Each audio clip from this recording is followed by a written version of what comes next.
It's time for the Rick Smith Show. Now, here is the voice of the working class, Rick Smith. And welcome, brothers, sisters, working class heroes. This is the Rick Smith Show. Thanks so much for being here today on the big program. Lots to get to, lots to talk about. What a couple of weeks that I've had in dealing with nurses and doctors and service people and, working people. It's been a really couple interesting weeks in that I've heard the common theme. Everyone is a little worried about Donald Trump becoming president. Most people didn't think it was going to happen, kind of shocked, kind of surprised. But most people then default to what they've been programmed to believe. That, we need a business person. We need a business person to run government like a business. And I can't help but think how stupid that response is. And every time I hear it, I walk people through a series of exercises and ask them questions because I want to know what makes people come to a position where they believe that they want our government to operate like the company they work for. Because universally, when we get to the end of our spiel, I generally ask the very simple, very pointed question. Okay, if you believe that, are you okay with your boss and your CEO running the country?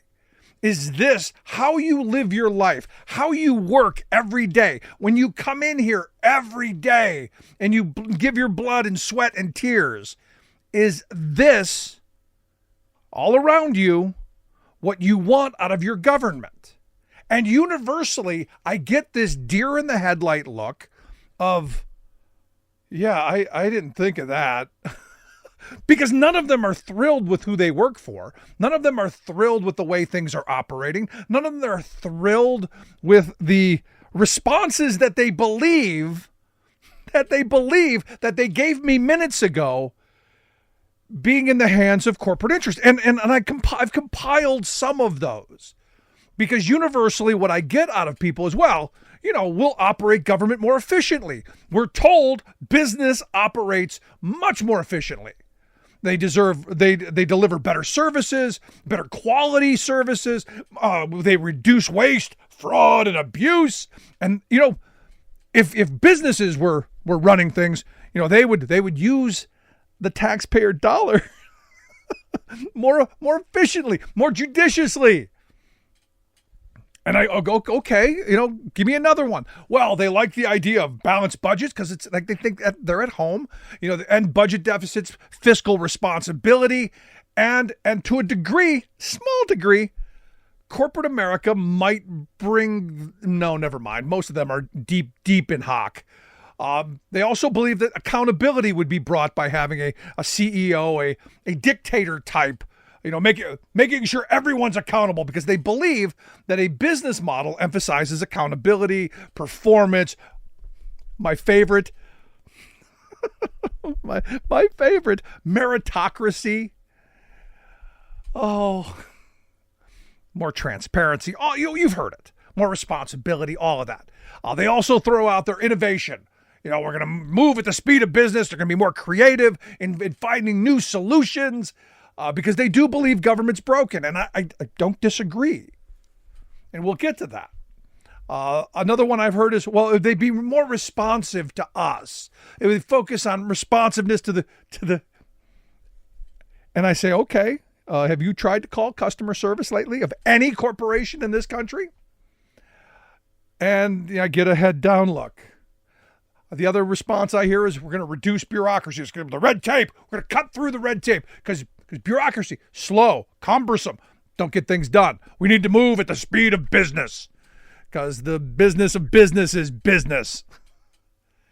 And you go, sometimes that's good, and a lot of time that's bad. So I don't know. Competition, they believe they're going to bring in some public-private partnerships, and we're going to do those things that we need to get done. We're going to do them through partnerships with corporations. And they all come back to this idea of the free market, that somehow, the free market, the invisible hand, is going to allocate resources much more better, much more effectively. It's going to, again, ferret out the waste, fraud, and abuse. Because we've been told this repeatedly, haven't we? That government is just slow, it's ineffective, it's bloated, it's costly, it's all these things we've been told, and yet we haven't really looked at the corporate boardrooms.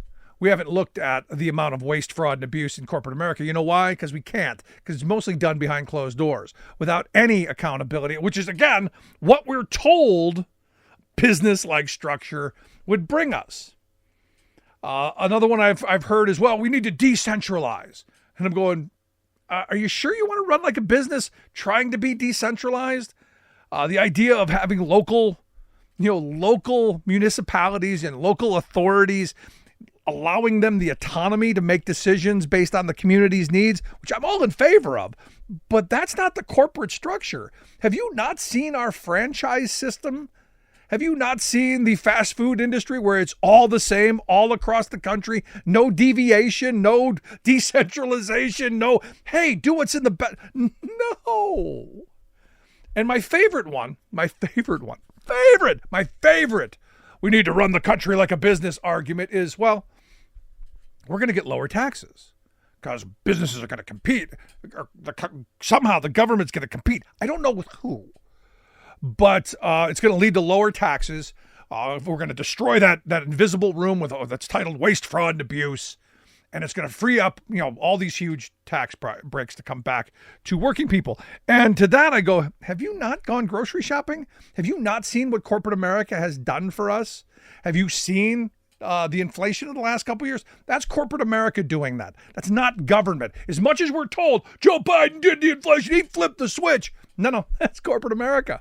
Because have you seen their balance sheets? Have you seen how well they've done? And again, I come back to this and I go, when they're done with all of these excuses, all of these reasons for why we need corporate governance, I come back to that basic question. Do you want the company that you work for running this country? Now, I have talked to some small business people who have said, yeah, I think the person that I work for, who I know where he lives, he shows up to work with me every day. I wouldn't mind him running things. Problem is, that's not who will be running things. Because I actually agree. A small mom and pop, somebody who has to balance the book at the end of the quarter and has to pay the taxes and does have to do all of the things that they lay out that the business principles would bring us, that's not the guy who's running things.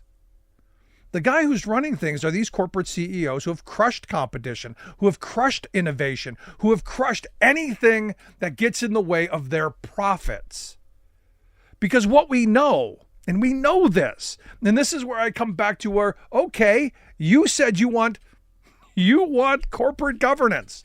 You want a government of, for, and by the corporate form. Well, understand, in every situation, without fail, corporate America prioritizes profits over you or anyone else. It's about the money, whether it's education, whether it's healthcare, whether it's social services, whatever it is. Corporate America, like it or not, corporate America is 110% about how do we make the most money? How do we squeeze the quarter to the eagle screams? How do we maximize shareholder wealth? And guess what, taxpayer? You wouldn't be considered a shareholder. You're the product. And look what they've done to their products over the years. Ask people my age and older whether the things that they bought today are as good as the things that they bought 30, 40, 50 years ago. If the quality is better, if the craftsmanship is better, if, I don't know, the ability to do just about anything is somehow better. Ask that simple question. Because the reality is again, time and time again, what we get is, well, we had to do this for the corporate interest. We had to do this because, well, we need to make money. We need to fatten the bottom line. We need to increase our profits. We've all heard these. We need to reduce redundancy. We need to go down the list of all of the things that we need to be doing to make corporate America happy. And ultimately what it comes down to is we lose in every form. We, the taxpayers, get the short end of the stick again and again and again. So we know, without fail, it's always going to be profit over people. It's always going to be what they can line their pocket with over what you can. And I ask this question all the time, no matter who you work for. When things go bad, when times get tough, when the cuts have to be made, whose kids go hungry? Is it yours or is it the CEO's? Is it yours or is it the shareholders? And in every instance, people, well, yeah, I guess we get laid off first. Yeah, we're the last to benefit and the first to be taken from. That's the life of a working person.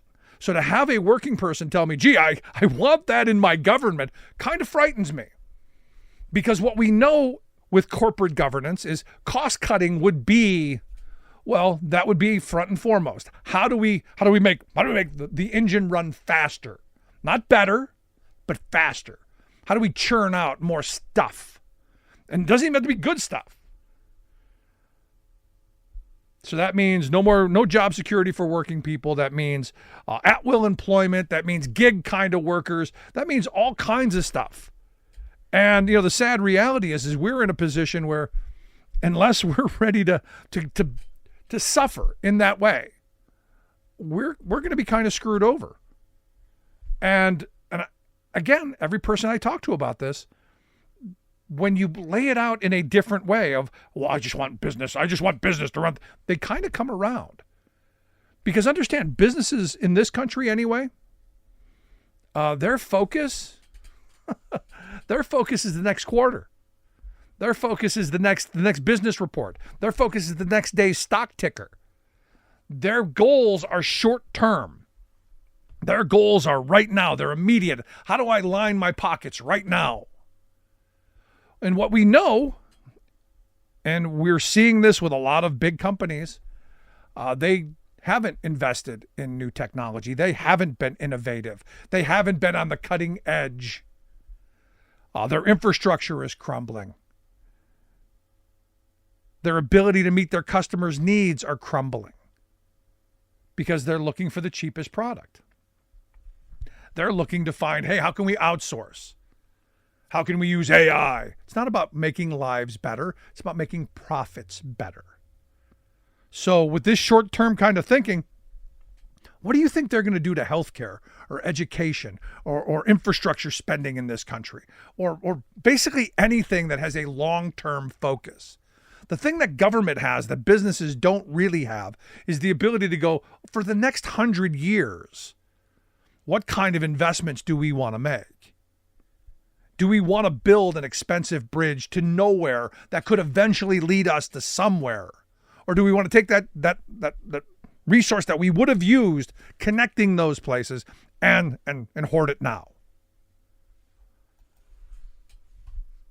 The other thing we know is we're living in the era of massive income inequality. We are living in an era where income inequality is just through the roof. We are living the new Gilded Age, and we know that. Every person that I talk to says that they're struggling to make ends meet. Every person is talking about how they're not sure how they're going to be able to pay the light bill or to put food on the table. They're struggling. The pain, the suffering is real, and I would argue in a corporate governance structure, it only gets worse.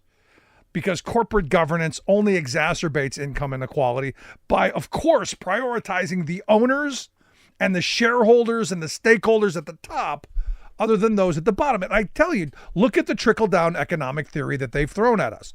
If we give rich people everything that they could possibly ever want, everything that their little hearts could ever dream of, that eventually it would do what?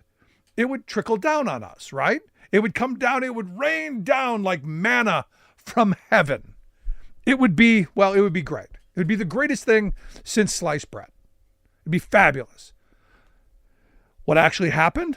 What actually has happened is, well, they've hoarded all the money. We've created the largest billionaire class in the history of humanity. We got a guy worth almost $500 billion now. And he's telling us, oh, sorry, sorry. You're going to have to tighten the belt a little bit because we're going to have to get things in line. Let that sink in for a minute. Do you really think the Elon Musks of the world care about average, everyday working people? And because here's the thing. Here's the punchline. I'm gonna give you the punchline before I'm even done. The punchline is we're going to find out. The punchline is we're living the moment that everybody has told themselves that they want. You're getting what you want in this next administration. If you're a conservative, if you've told anyone that you want government to run more like a business, you're going to get it.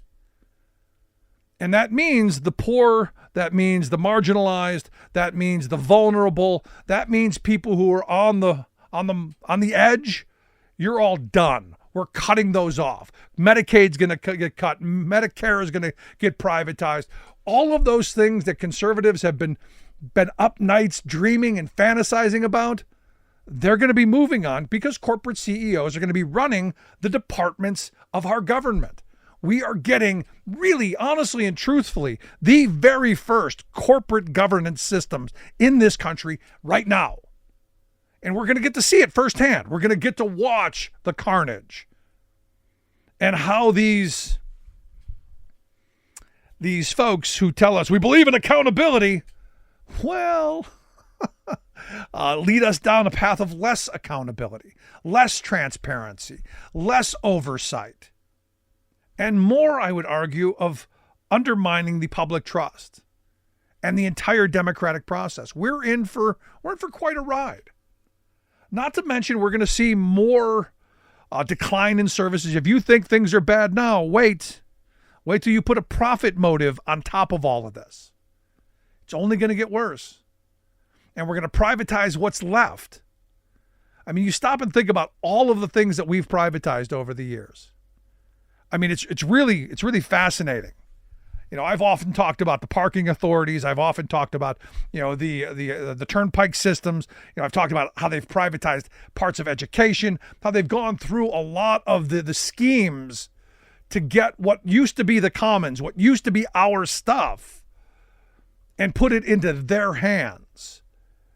I've talked about that for a long time. I mean, think about the airports. We used to run those ourselves. Now, how expensive is it? Airports are now privatized with private firms managing and operating them. And yet what we hear a while ago, we need to invest enormous sums of money because they've allowed them to go, well, what was the best line I ever heard? Thomas Friedman, the guy from the New York Times. He said he went from Beijing to LAX. And it was like going from the Jetsons to the Flintstones. That's where we are. Our education system's being privatized. Charter schools, private schools that are being funded by vouchers. All of these schemes to privatize education. We've privatized our water and our sewer supplies in cities across this country. Our healthcare, our transportation, our energy, our telecoms, all this stuff we've privatized. And in every scenario, every single one of them, we've been told the private sector is going to run it better. The private sector can do it better, faster, cheaper, more efficient. We're going to get better products, better service, cheaper prices. It's going to be utopia. And what we've gotten is exactly the opposite. And we all knew that that's what we were going to get. And somehow we act surprised. Oh, gee, we got the turnpike back and it's full of craters that we're going to have to invest a generation of money in to fix. Oh, gee, the prison system is terrible and we're feeding food to people with maggots in it. Oh, gee, surprise, it didn't work because all of these corporate schemes, all of these think tank tested, focus group tested, think tank approved schemes, they're not about better for you or me. They're about more for the handful. I want to hear your thoughts. Email me, rick@thericksmithshow.com. Going to take a quick break. Right back after.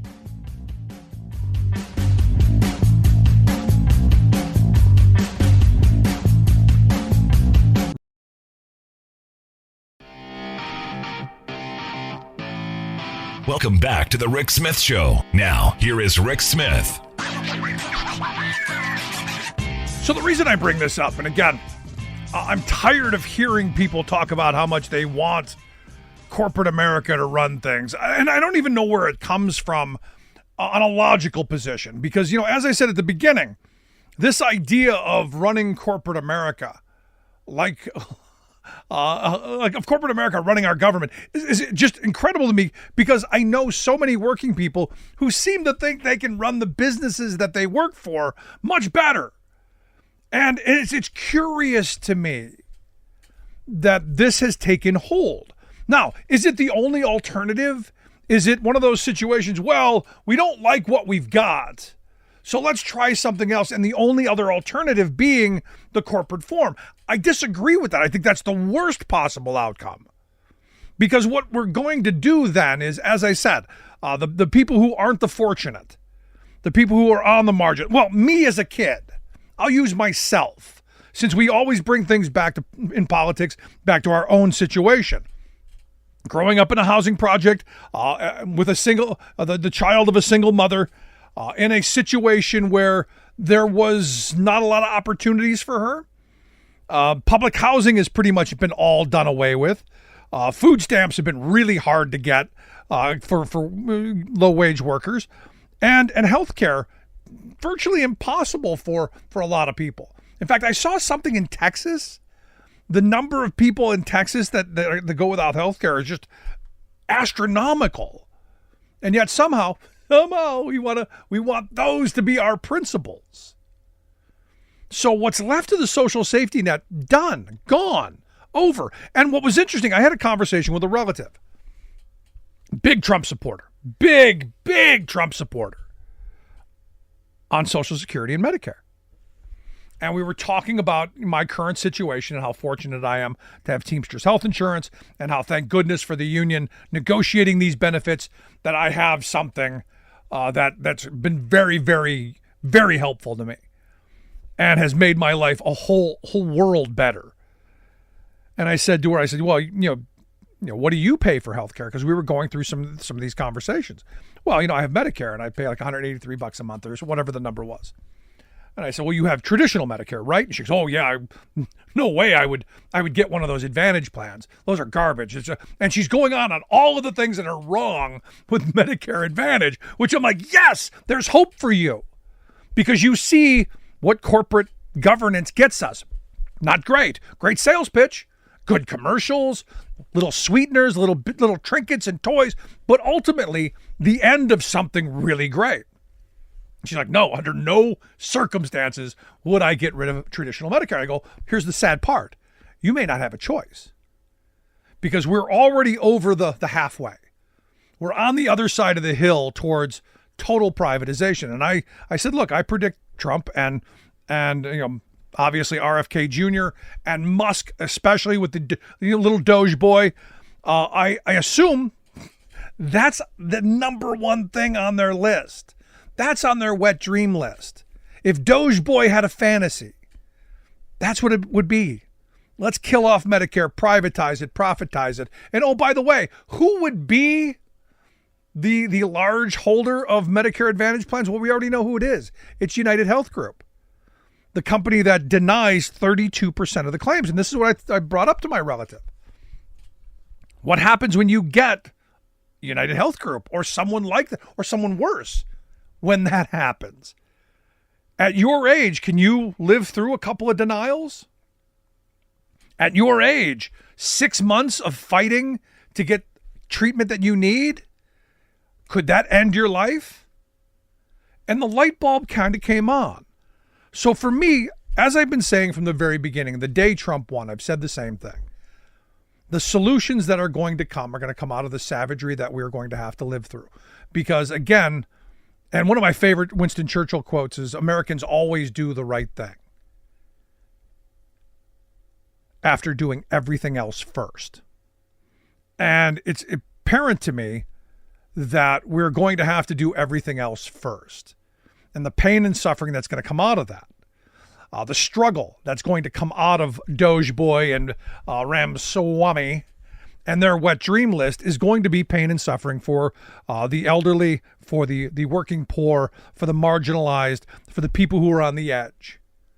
Those are going to be the people who are going to be affected. And the hope is that those of us still fortunate, pay attention, because understand that's our future.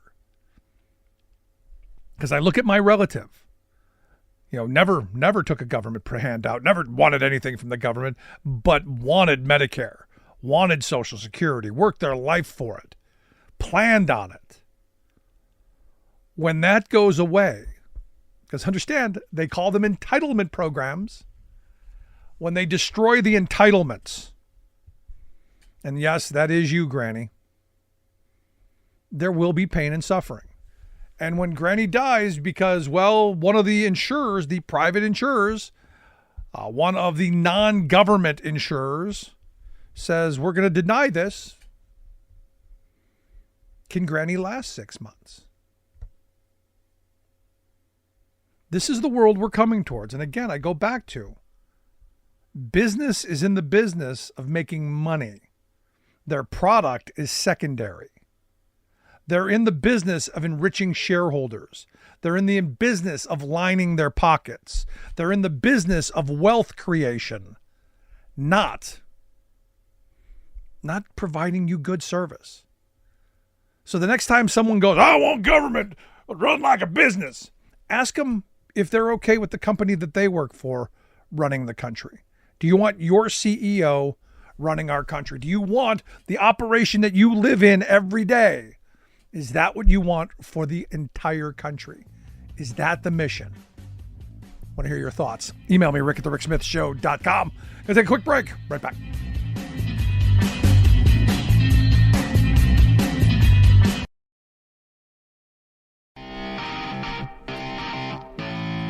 Welcome back to the Rick Smith Show. Now, here is Rick Smith. So, as we were saying during the campaign, the Biden plans are actually working. The economy's doing really well. And come January 20th, Trump is going to say, this is the greatest economy ever. And the red hats are going to be running around saying how wonderful the economy is and how fabulous things are going to be and all of that. But you look at the CHIPS plan. It's working. It's doing what it was supposed to do. Actually, the U.S. is growing in chip production much faster than China, and China's actually slowing across the globe. This is what policy looks like. Strategic, smart policy. I'm here to share some thoughts on what this is, what it's doing, what it means going forward, and maybe, how this is going to affect the Trump administration. I've asked our good friend Scott Paul to come talk with us. Scott is the president of the Alliance for American Manufacturing, AmericanManufacturing.org, their website. Scott, thanks for taking time for us. Hey, Rick, great to be with you. So what do you make of this? I saw a report said U.S. chip production up. China's kind of slowing, not just against the U.S., but across the globe, Europe, Japan, South Korea, Taiwan, all of that. Imagine that. You have a strategy, you have a policy, you have investment, you have sanctions, and then you are able to change the shape of the market. And that's exactly what's happened with semiconductors. And first, let's say why this is important. I mean, because no one actually really handles a semiconductor. I mean, I can think of maybe one occasion in my life where I have. And so you don't see these things, but they're in everything that we utilize, from our smartphones to our missiles to our automobiles that they have dozens of them, our appliances, just any what we're communicating on now, everything has semiconductors. And so they're the framework of our digital electric economy, and who makes them really matters, especially the very high speed ones when you get into AI and other sorts of technologies. And so it does. This is something where the United States lost its lead a long time ago. And really fell into a hole. And so that's why we have this CHIPS Act, to try to get that back. And it involves investment in our own chips, involves sanctions on technology going to China so that they just can't kind of like cut and paste our innovations and utilize them as their own. And you're seeing this show up in the data. And this is what you're alluding to, is that, our chip production is going up. And investment is going up. It's also going up with our allies, which is good because they're making similar investments too. And the one big place in the world where it's going down is in China. And so, China's not going to control this market anymore. And that is undeniably a good thing, and that's a win for our security. Absolutely. And you said a moment ago we lost it, and then my mind went, did we really lose it, or did we give it away? Yeah, you're right. Yeah, we did. It's interesting because there was a battle in the late 80s and the early 90s over the first round of semiconductors with Japan. And folks were very concerned about Japan coming to dominate this. And you may even remember this. I know I do. It was kind of the beginning of my career. And so there was a little bit of policy put into place, a little bit of investment. We had a thing called Sematech that was stood up in the United States, and there were some voluntary restraint agreements put on Japan, but it was all very temporary, and it turned out to be pretty ineffectual. And so at that point, we made about 1 out of every 3 semiconductor chips that was utilized in the world. And that shrunk all the way down to less than like 9 or 10%, even though we consume a lot of them. And then China's share just went way up as it entered the market. So this really did have an impact. Obviously, it had some impact on jobs. There's no question about that. But on our ability to have these critical technologies and have them be American made, or at least with respect to our allies, to have them to have skin in the game as well. I mean, that was something that is quite problematic. And the other thing is, the other thing that matters, and we all experienced this, is it's really bad to have a supply chain like that concentrated in an area of the world where there's a lot of instability. Right. Whether it's the South China Sea, or China decides to do something bad on Taiwan, or even a tsunami or whatever. And we saw what that did, to our economy, and it really had a bad impact. And so the more that we can get back, the better for us. And I would argue not just in bad parts or troubled parts of the world, but being dependent on anyone, I think is a bad thing. Even our friends, because in times of crisis, they're going to take care of themselves first. And I think we saw that during the pandemic. Try to get an N95 mask during the pandemic, or some of these chips, because there were a lot of cars that were sitting on car lots that, well, you could buy them once we get the chips for them.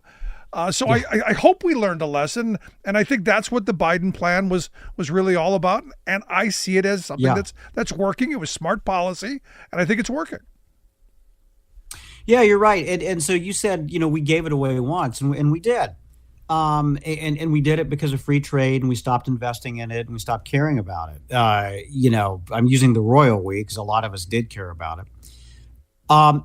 And so that could happen again. Yeah. I mean, if the Republicans decide to roll this back, we will be giving that away again. And I see some of the rhetoric, and some of the rhetoric is disturbing. I think what gives me a little bit of hope is that where a lot of these investments are being made, in Texas and in Ohio, and in North Carolina and Georgia and other states as well, Indiana, there's Republicans who care deeply about the success of this, and is Trump or some of these budget cutters or, disbelievers in industrial policy really so hell bent on dismantling this that they would want to have a bunch of half-built factories, in these communities. And then we would be even more dependent on China and Taiwan than we were before. So it just seems like that would be a total waste of time. So maybe it's like one of those, like, we're going to repeal the Affordable Care Act things, where they talk about it a little bit, but they know that they can never do it because it would be a disaster. It would backfire. Maybe this is the industrial policy version of that, Rick. Maybe, but I think it's not just chips. I mean, I worry about all of the investments in green technology, all of the battery technology, all of the stuff that we've invested in. I worry about that stuff being rolled back. And as you've pointed out, half-built factories or newly built factories that are now going to eventually go belly up just for the talking point of, see, government can't do anything right. Yeah, and it's because someone else did it, right? And so this is the thing that I do think that there's some people in Trump's world who understand this and who get this, and there's certainly some Republican senators who have, I think, a pretty reasonable outlook about some of this. But I think what worries me is that Trump will come along and say something like, "Well, tariffs alone will fix this. That's all we need to do is to have a tariff." And look, I'm a big trade hawk.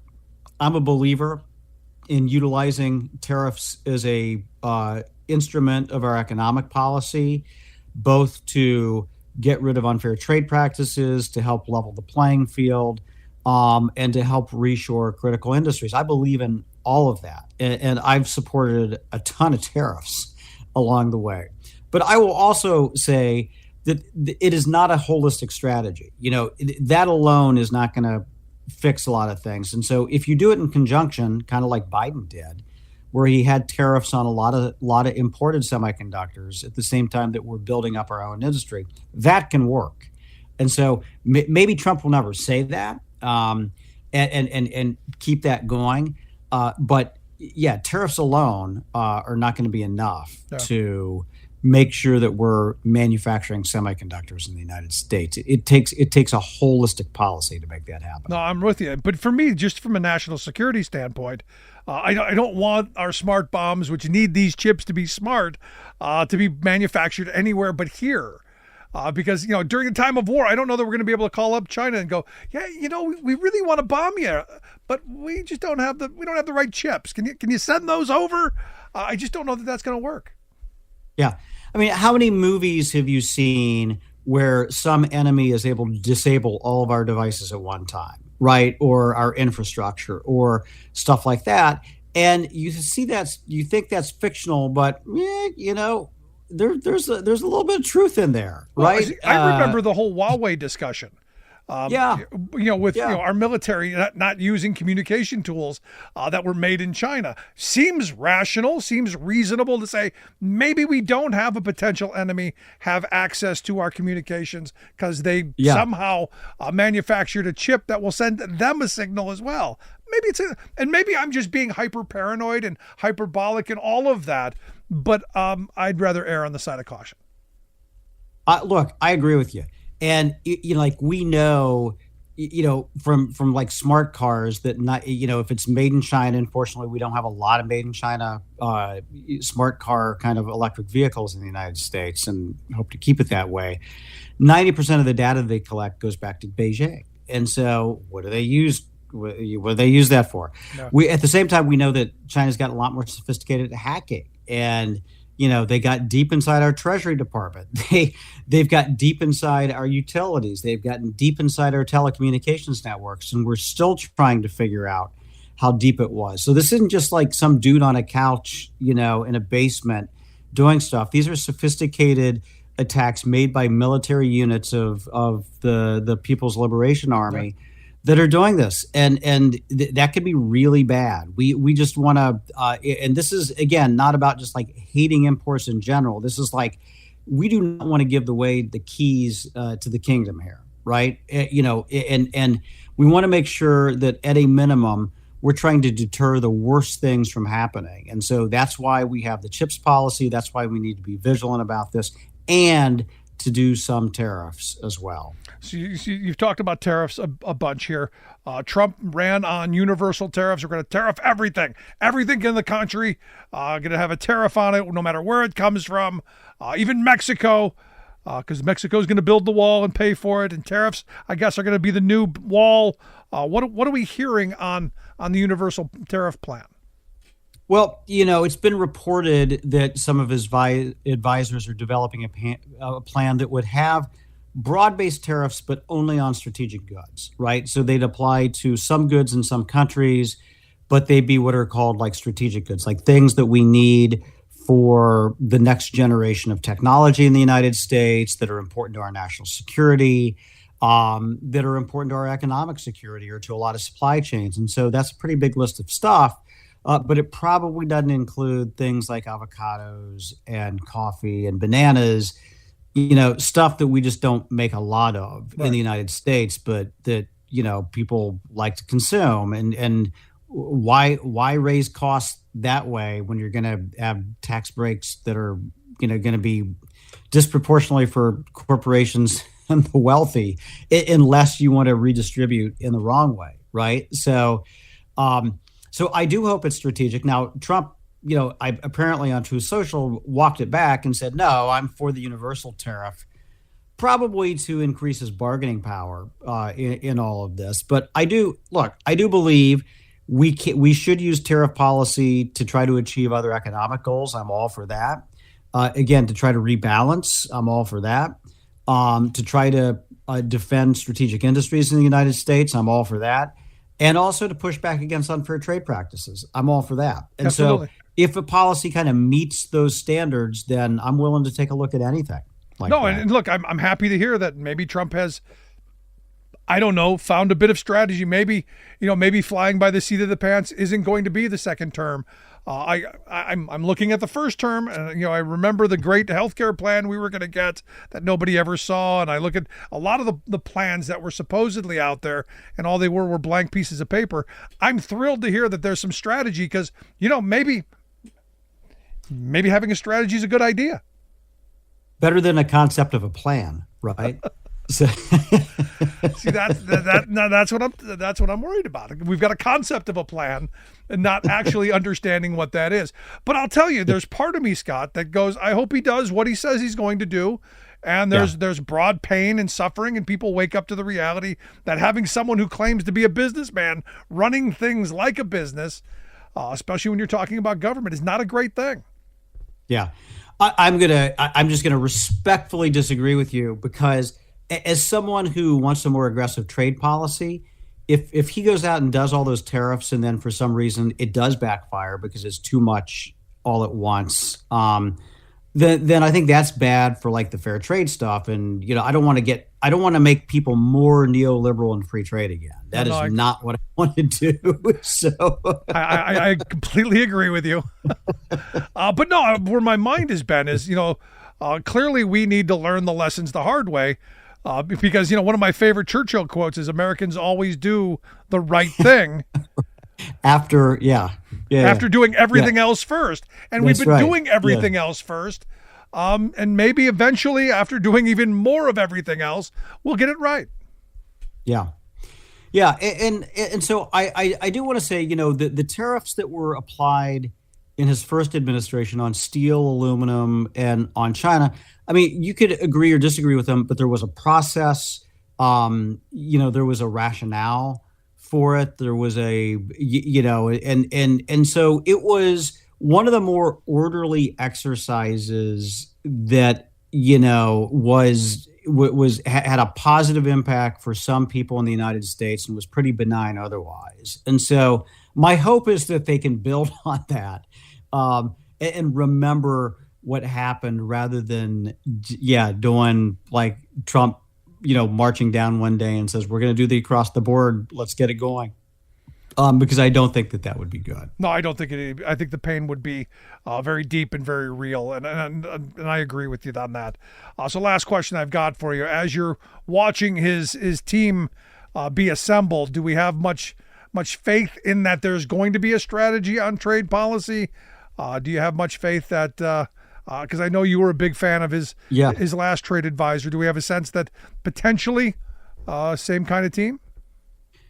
Yeah, we've had a good run here with Bob Lighthizer, who I think you probably agreed was a pretty good USTR, and Catherine Tai, who was a great USTR under Biden, and now Jamison Greer, who worked with Lighthizer, is of the same vein, and so that's good. Like he thinks like that. His appointee his nominee for the Council of Economic Advisors is also pretty rational about all of this. And I do think that in general, the only, the flip side to this is that on regulatory and tax matters are probably going to be terrible. But I do think, both Lutnick and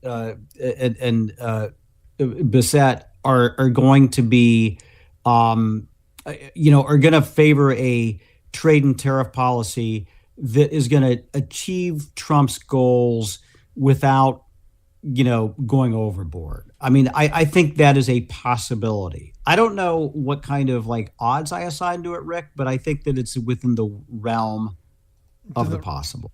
Well, we'll see. I mean, that's why we play the game. We're going to see how this plays out. But Scott, as always, great talking with you. I appreciate the time. Great work there at the Alliance for American Manufacturing. Hope folks check out the website, americanmanufacturing.org. Scott Paul, thanks so much. Hey, Rick, thanks so much for having me on. Always good stuff. Now, look, the reality, we don't know what's going to happen, but it's going to be entertaining. I want to hear your thoughts. Do you agree with Scott? Do you think maybe these guys are going to not be as bad? I want to hear it. Rick at the ricksmithshow.com. I'm going to take a quick break. Right back. Stick around.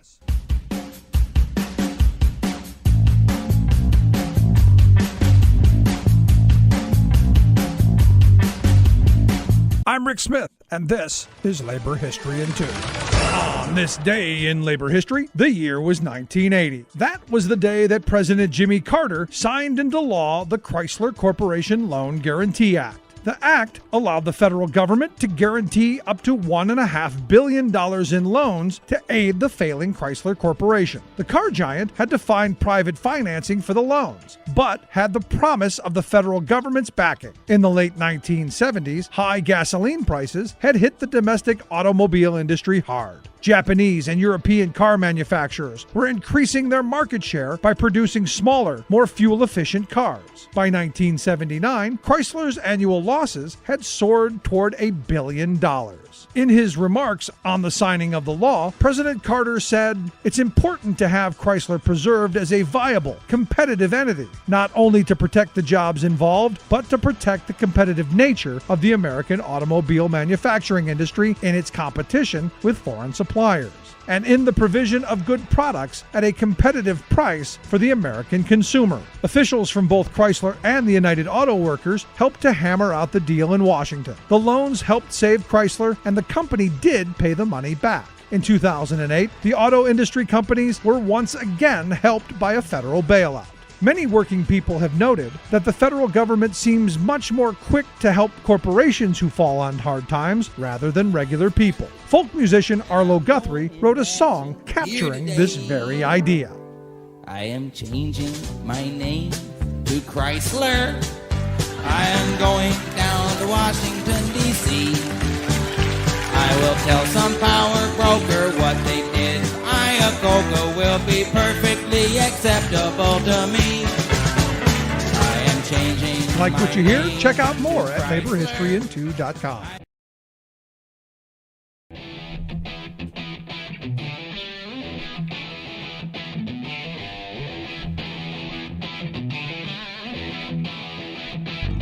Welcome back to the Rick Smith Show. Now, here is Rick Smith.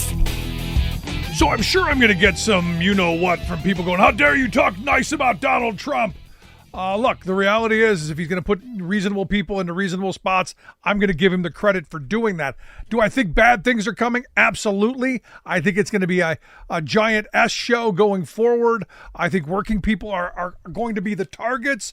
And I think ultimately the reason that we're living through this moment is because Democrats are weak. And I'm going to go there. Rolling Stone on January 6th, their headline, Trump got away with it. They said Trump instigated a violent attack on the Capitol, and in 2 weeks he will be sworn in as president at the very same building. And why? Well, the right will tell you nobody cares. America doesn't care. And I'll tell you what this is the greatest failure of federal law enforcement in American history. Someone basically causes an insurrection, and the people who are there are breaking the law in horrible ways. Should be one of those moments in this country that we universally reject what happened on that day. And yet the power of right-wing media, the power of corporate right-wing media in this country to say, well, it was like any other day. People were walking between the ropes. Never mind the defecating on the floor and on desks and urinating all over stuff and smearing feces on the walls. Never mind that. Don't look behind the curtain. And the reason that Trump got away with it is Democrats are weak. And this, to me, is the reason that Democrats keep losing. Because, and I know this is hard to hear.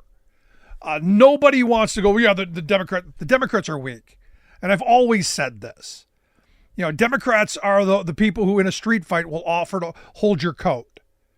And what we need Democrats who are going to go in there and fight. Now, are there some? Absolutely. Don't get me wrong. There are some people I love. But as an entire party and from some of the leadership structure, I'm sorry, Democrats are weak. Because understand, they're always trying to reach across the aisle. And in the next 4 years, will there be, who's going to be the next Joe Manchin and Kyrsten Sinema? Who's going to be the next? We need to be bipartisan. We need to work with the other side. We need to negotiate. So when Republicans come to us and say, you know, we need both your legs, are Democrats going to go, well, no, I need them. You know, just take one up to the knee. And then Republicans say, no, we really need both. Well, how about just one leg? Because this is what's been happening over the last 50 years. Democrats have continued to give in and give in and give in small amounts, you know, trying to be good governance and bipartisan and all that nonsense. And what they've gotten is taken to the cleaners because Republicans, they don't care about working people. Republicans don't care about government. They don't care about good governance. They care about winning. And they look at Democrats as the enemy. And look, you know, perfect example. You have Vice President Kamala Harris swearing in Republican Senator Deb Fischer. And her husband refuses to shake the vice president's hand. And in really one of the worst ways possible. I mean, one of the most arrogant, the kind of thing you would expect from really hateful people. Not the kind of country that we expect. Not the kind of people that we want running our government. But understand, these people, they have their view. They have their marching order. And if you are anywhere off of that line, you're the enemy. And this is where I come back to Democrats better get a spine, better steel up, and better not cave. Because I do think Trump is going to have a very hard time moving a lot of his extreme agenda because there are a couple of Republicans who are maybe want to keep their seats. There are a couple of Republicans who just, well, they've got strong ideological cores. And Mike Johnson may go looking for Democrats to make a deal. So the question I come back to, and this is where I want to hear your thoughts. Who's going to be this legislative session's Joe Manchin and Kyrsten Sinema? Who's going to be the ones who go, okay, you know, we'll give in. You know, we'll give the giant tax breaks to corporate America and to the very wealthy at the expense of people on Medicaid and Social Security. Of course, we're going to do what Doge Boy wants. Who's going to be that Democrat? I want to hear your thoughts. Rick at thericksmithshow.com. The other thing, I brought up Doge Boy. Evidently, some folks are saying that Trump's growing a little tired. A little tired of Doge Boy being around so much. And, you know, Maggie Haberman evidently reported that a longtime friend told her that Trump, you know, is a one ring circus. And that Musk's kind of around a lot. So come, you know, taking overtime, how much do you think Trump is going to put up with someone taking the spotlight? When Trump becomes president, how fast does Musk go? And then, you know, when Doge Boy doesn't get what he wants, what kind of temper tantrum does he throw? That's the entertainment right there, which is why, again, I wanted him for Speaker of the House. Want to hear your thoughts? Email me, Rick at thericksmithshow.com. Miss any portion of the program? Podcast. And as always, thanks so much for being here. We'll see you back here next time.